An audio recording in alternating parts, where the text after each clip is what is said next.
আসসালামু আলাইকুম। আমি তুষার। আজকে শুক্রবার, আগস্টের 16 তারিখ। দেশ স্বাধীন হওয়ার পরে প্রথমবারের মতো আমরা নাটোর বাইক রাইডার্সতে বেরিয়েছি। লাস্ট 1-1.5 মাস দেশের যে কি পরিস্থিতি ছিল তা আপনারা সবাই জানেন। তো বেশ কিছুদিন পরে একটু স্বস্তির নিঃশ্বাস ফেলার জন্যই আসলে বের হয়েছিলাম। এখানে আসার আগে জানতামও না যে আমরা এখানে আসব। বিকেল 4টার দিকে আমরা সবাই এক জায়গায় হওয়ার পরে ডিসাইড করলাম বনপাড়া থেকে সিরাজগঞ্জের দিকে যেতে একটা ব্রিজ আছে। আমরা ঢাকা সিরাজগঞ্জ বা ওই সাইডটায় যাওয়ার সময় দেখি ওই ব্রিজের ওইখানে একটা জটলা বেঁধেই থাকে। তো ভাবলাম যে এই জায়গাটায় সবসময় এত মানুষজন থাকে, তাহলে আজকে এই প্লেসটাই এক্সপ্লোর করা যাক। তবে ব্রিজটায় আসার পরপরই বুঝতে পারছি যে এই ব্রিজটায় এত মানুষ কেন দাঁড়িয়ে থাকে।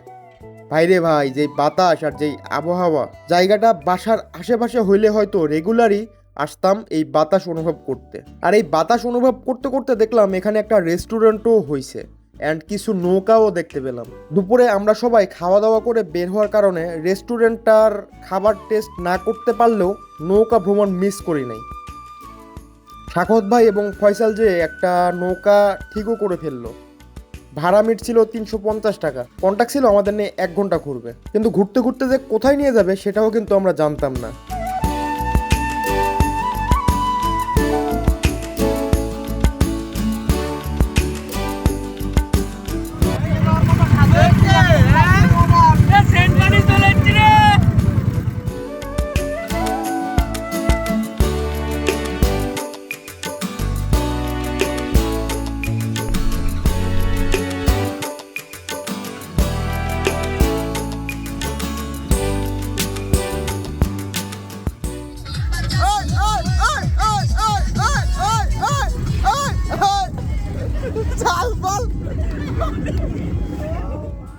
অবশেষে ঘুরতে ঘুরতে চলে আসলাম একটা ব্রিজের কাছে। ব্রিজটা দেখে বাঁধনের মতামত। এটা হচ্ছে ব্রিজ করার কথা, ব্রিজ করা হয়ে দিছে, উন্নয়ন হয়েছে, আর কিছু না। মানুষ গালবারে ইঞ্জিনিয়ার রে, এটাই সমস্যা। তুমি তো ভাই ইঞ্জিনিয়ার না? ইঞ্জিনিয়ার। কিন্তু পরবর্তীতে নৌকা থেকে নামার পরে মনে হলো বিষয়টা এমন না। হয়তো রাস্তা আছে পাটুল বা চলনবিলের মতো, কিন্তু সেই রাস্তাটা হয়তো পানিতে ডুবে গেছে।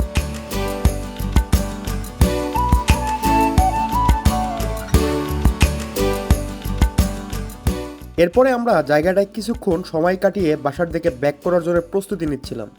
আর এর মধ্যে এক মুরব্বীর কাহিনী দেখে বলতে ইচ্ছে করতেছিল, মুরব্বী মুরব্বী।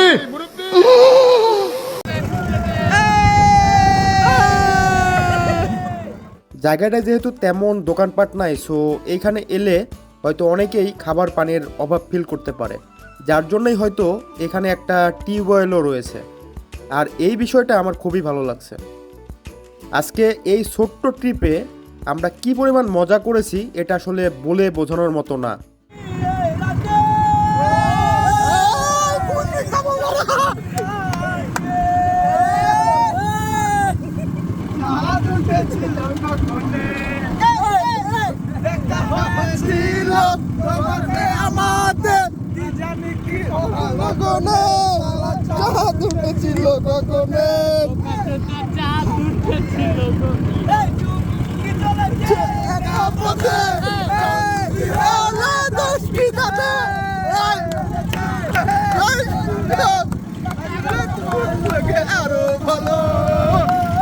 প্রকৃতিও হয়তো আজকে আমাদের পক্ষে ছিল, নইলে হয়তো এত সুন্দর একটা চাঁদ দেখতে দেখতে ভিডিওটা শেষ করতে পারতাম না।